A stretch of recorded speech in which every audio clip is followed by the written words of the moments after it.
Alright, we are recording. So, chapter 2 of Bachelor's Courage. I'm never gonna get it right. I'm just always gonna hope to be better than 50%. Anyway, so in chapter 2, he's in the march, but his leg and head wound are getting worse, primarily the leg wound, to the point that he's almost become paralyzed. So, the only way he is walking is with prisoners, other fellow POWs helping him in the column. But it is getting to the point that he knows, like, he can't even stand. And they can't help him with that. So, yeah, he'll be executed if he doesn't escape. So he tries again. That's right. So, one of the nights, the Germans had decided to just have all of them, the Germans and the POWs, stay the night in a barn. So he wakes up and he realizes, I'm moving. That's not happening. So his plan is to simply roll into some of the hay in the barn, into a specifically unobtrusive corner, hoping that no one will notice he isn't there. Indeed, the Germans, who he even describes in there as being certainly as tired as the POWs, but potentially not as hungry, don't notice that he's there. So now he's actually kind of trapped, because he knows this is a horrible place to be, but at the same time, he is not able to move. He's in incredible pain. What is described in here is he speculates that he basically has some, well, maybe not nerve damage, but that the leg wound has hit a nerve, such that he's in incredible pain, and he can't move, can't do anything. So we then get an interesting paragraph that describes something that is put forward as this is what many POWs do. I don't know that for certain, but let's just assume that John Castle not only interviewed, well, he did work with Coward on this, and Coward did keep notes, and at least that is my understanding. But Castle probably, certainly worked with him, may have worked with some other POWs when he writes this paragraph talking about how what they will do as a way to maintain a hope is basically escape into a false-ish memory. Well, they'll just basically be thinking about better times, thinking about their memory in the past, forget, cut out the things, not so much forget, but cut out the things that maybe weren't so good, and also start merging in things about what could have been instead of what it actually was, and that it's all a mental trick to escape. Sort of like in The Princess Bride, the last book I did, Wesley, in order to escape torture, would just have his mind leave. Sounds like a similar kind of thing, and here it is described as all POWs do this as a way to escape the situation to something better. So he's doing that, and that gets him through the day. So it's now dusk, and he hears the trucks roll up outside, because the Germans in the area have decided that they're going to put the casualties in the barn. Now he's still kind of hidden. They're not paying any attention. They don't expect anyone to be in there. And he's like, well, why not? And I think it was here, maybe a little later, where he talks about how he also kind of likes this idea because of his Cockney sense of humor. He crawls out and just up next to one of the injured Germans, who there's a mix there. Some are on stretchers that, will even make it through the night kind of thing, and some were just carried and set down. So he crawls up to one of them and pulls, because a bunch of blankets were put down, he pulls one of those up over himself. In the morning, he is picked up along with all the German casualties, loaded into a truck, because no one's paying close enough attention to realize we came with like 10 people, we now have 11. No one's paying attention. Puts them on a truck, and they go for hours and hours into Germany. They were in France. He was in France. Now definitely into Germany. And even comments that, though he does forget he's in Germany, that because he's just lying on the stretcher in the back of an open truck, he's looking up at the sky. He can't tell what direction they're going, really. Which is actually not, well, you'd be able to figure out from the sun, the position of the sun, but still, that would just tell you, like, yeah, you're going east or north, something like that. So, he gets there, Well, eventually the trucks stop, and they stop at a hospital. The way it's described is a large civilian hospital that has apparently become a base hospital. But again, no one's paying close enough attention to him. They just assume he's a German casualty, so put him on a stretcher, bring him inside, put him in a bed in one of the wards. And it's a bad situation. It could be worse in some ways. Like they're not trying to kill him at the moment, but it's still not a great situation. So he now has to. I thought, well, he has a head wound. He's in a bed. The dude next to him starts trying to talk to him and offers him a cigarette. And Coward does take it and is then like feigning shell shock for why he's not able to communicate. Also, he does have a head wound. But he takes the cigarette and he's also like, I really hope no one noticed my khaki sleeve, since Germans weren't wearing khaki in Europe. I'm not sure what they would have been wearing. I think it's blue or gray. And I'm just going by Hogan's Heroes. Sorry. And Solid 17. That would have been blue and gray. Except for the Gestapo, since those were black. And then one thing that just I'm pretty sure this is the case, I'd have to check. The SS did not wear uniforms. That's something that is wrong in some of the they didn't wear military style uniforms. I think that's the case. It's one of those things where there's various like war movies and television shows where World War II era, I should say, that do depict them in like a military uniform. It's like I think it's the SS. Maybe I'm confusing with a different branch. Sorry. There's about to be a noise when I'm muted. I have a computer here that's doing some work. So yeah, he's just feigning that, and the dude's like, okay, and starts talking to everyone else in the room, basically, and pointing to the head, being like, yeah, he's injured, or he's shell-shocked. Yeah, just don't mind him. So this has given him something of a reprieve, and a cigarette, so he's in a good mood. And it's also, something I do want to point out, is it is mentioned in some of the stuff when I was looking him up recently, just to make sure I had certain things right before I started reading. It's mentioned that he speaks German in some of that stuff. I'm assuming that the book is correct. He doesn't speak German at this moment. He does by the end. I do know that, okay? That's critical to some of the story that happens later. But at the moment, he doesn't. In fact, there's even a reference a little later that he points to his back and just goes kaput, because that's the extent of his German.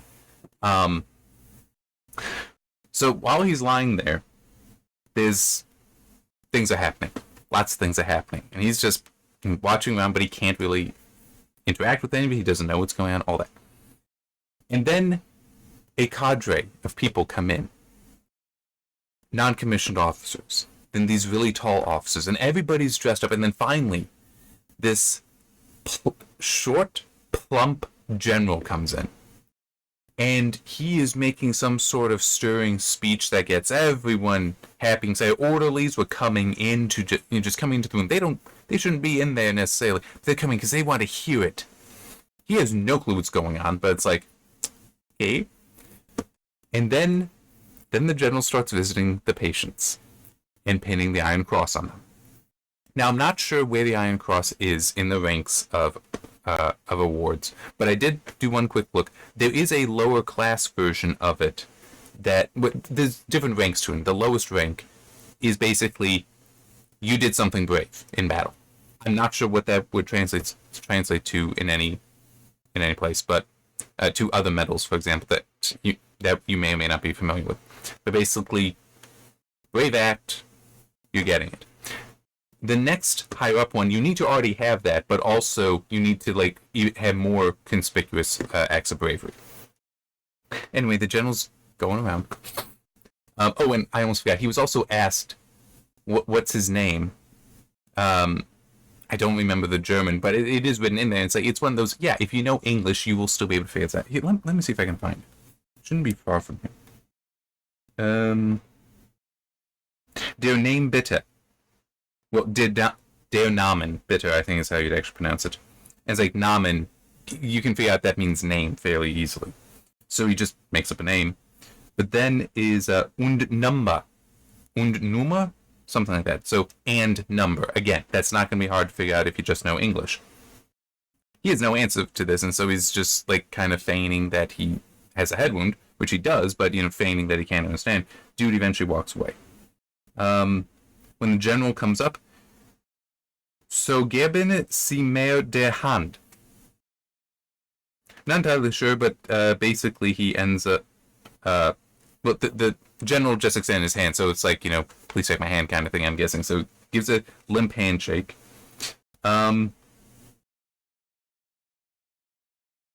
Das Eisner Kreuz, so. And this is when actually has the Iron Cross pinned onto him. Oh, and I forgot to mention, they took his boots off, but the blanket that he had taken in the barn, they didn't take from him. So he's still covered up in his uniform, and they put another blanket on top so they can't see. Yeah, and even has in here, because after the general leaves, Coward in his relief felt an impulse to roar with laughter and smothered his face in the pillow, because he can't be exposed. This would be something to tell the boys, a story good for a pint for many a long year. His merriment was short-lived. An orderly shouted, Achtung der Arts. And this is when Doctor came. And because now it's like, oh, crap. Yeah, the doctor's going to want to examine him, which is going to necessitate him trying to respond, failing, but the blanket's coming off and all that.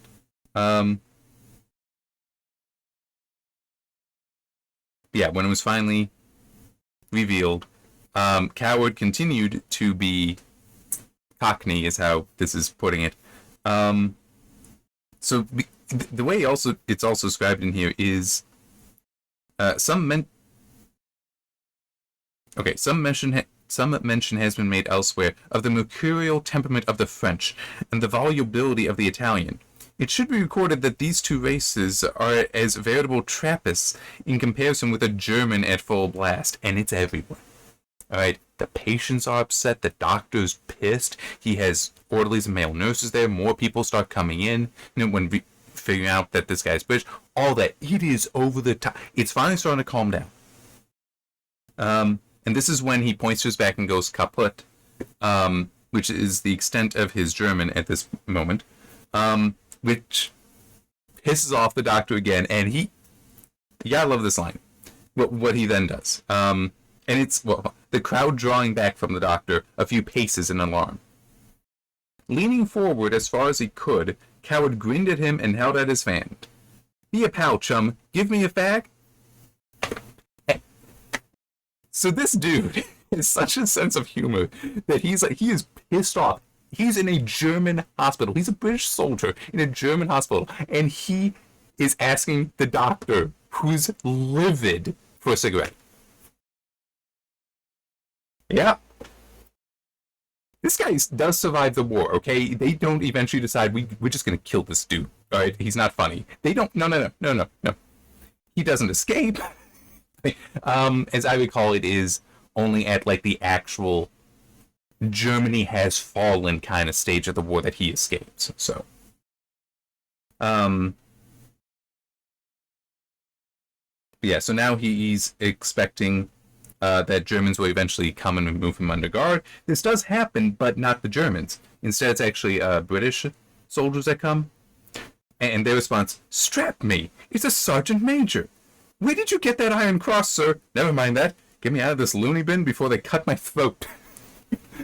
So yeah, apparently, because they would have taken off the blanket, so they must have actually put the Iron Cross, like, on his uniform. So he still has it at this moment. You would think that they would take that away at some point, but it's still... So what ends up happening after this, I'm just going to go up to the end of the chapter. Next to this hospital, and this is also when he finds out the city, next to the hospital is a POW camp. Now, this is... I'm assuming it is more so a medical ward type of POW camp, where if you're healthy, you're not there. You're being moved to others. So various POWs, and not just British, but so all the other nations that Germans have captured in the area being treated there, excuse me, by 2 British Army medics, it says, who they're doing their best with their limited supplies. They do look at him and are like, your wounds aren't serious. Moving on. And he does start to recover. And when he does, this dude is very lucky. And not a coward, despite his name. Not a coward. He decides he's feeling better, so he's walking on. And he's like, I'm going to try to escape again. How am I going to do it? He just walks up, grabs the doctor's raincoat, puts on, and walks out. And no one challenges him. Yep. Why not? Walks into the nearest town. He has no idea where he is. He has no idea where he's going. He has no idea what he's going to do, and he has no provisions either. This was really a stupid idea, but it worked. At least for the time being. Every time he comes across a checkpoint, he obviously turns away from it. But he does notice that consistently what is happening is when a car goes up, the guards are only checking the papers of the driver. They're not checking what's in there. They're not checking any baggage. And if it's a truck, they're not checking what's in the back. So he looks around the town and eventually finds a truck that seems to be, yes, it will be leaving. So he climbs into the back and just hides among under some, under a tarp, by some empty boxes, all that. And it's like, great. Once the day ends and the guy leaves, going home, he'll pass by a checkpoint. I'm out of here. Yeah. The way it describes it is the truck got to right by the checkpoint, and then an air raid came. So air raid siren, driver jumps out, has to get into a shelter, and he's like, I can't even move. He can't leave because that will expose him. His best chance is just staying in the truck, which potentially could be hit if this is an actual bombing air raid. It's not clear that is the case, but anyhow. The morning comes, and the driver, he checks the truck and finds him there, and soon brings up a brass whistle and blows it. So he is now caught, and well, here, let me actually read it, because now he's brought before the commandant. The Camp Hauptmann. I'm not sure what that necessarily translates to, but the German who would be in charge of the camp. Which, by the way, I think... Oh, crap, I don't remember where it was mentioned. But this is one thing that is correct in the different Great Escape, Solid 17, Hogan's Heroes, that it was the German Air Force, the Luftwaffe, that managed the POW camps during World War II. There is a reason why, I just don't remember what it was. But I think that there was another term for it that I saw in here being used. But anyway. You are stupid. For why do you escape with Officer Coat? So the guy's German the guy's English isn't great. I wasn't escaping, said Coward indignantly. I was taking a stroll round Koblenz, so that's the name of the town, last night when the air raid alarm sounded. I didn't know where the nearest bunker was, and the lorry was handy, so I hopped in. I couldn't break the law by not taking shelter, could I? Very well, but not to leave the camp again. Go.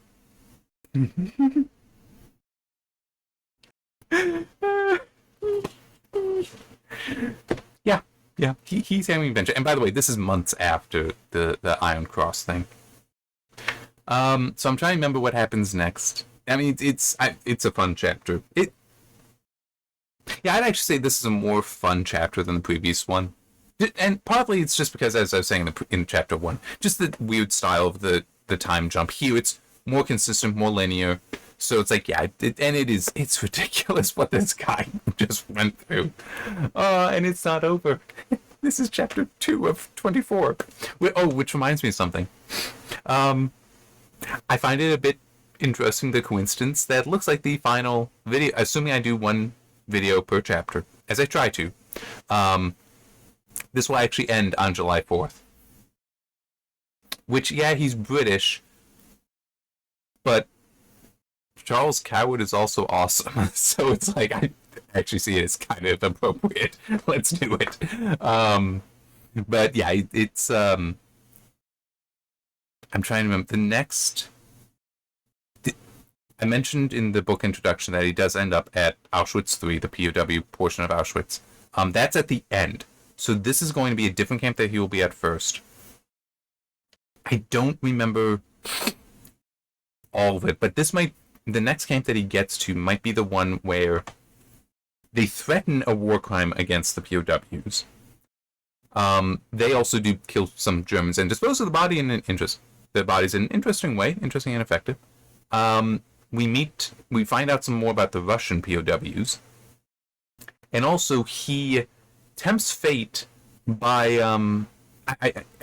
and I'm talking about the camp he will be at, not the next chapter. It's going to be over multiple. He also at one point a Swiss general comes, because it was Switzerland that was basically checking the protecting power. So they're the ones that would visit POW camps and such to make sure the Geneva Convention is being followed. If you watch Stalag 17, I don't remember if they show that event happening, but it would be things like the Red Cross packages. I'm pretty sure it's in that. Might be Bridge on the River Kwai. Might be in both, where the Red Cross packages are always supposed to go to the prisoners. If the camp is holding them away from the prisoners, that I'm pretty sure is a violation. So that would be the kind of thing that a representative of the protecting power would come to see. And basically, in that POW camp that he ends up in, it is made very clear. You all keep your mouths shut. You all say that it's all great, it's all fine, or you don't say anything at all. Just, nope. And he decides to step forward and say some things. I'm not sure if that is if it is the camp that I'm sure he will be delivered to in chapters 3, maybe 4. Or if it's a different camp, because it's 5 years. He does get moved around. But yeah, it really is a good and interesting story. And this chapter has definitely been a fun one to read. Alright, see you next time.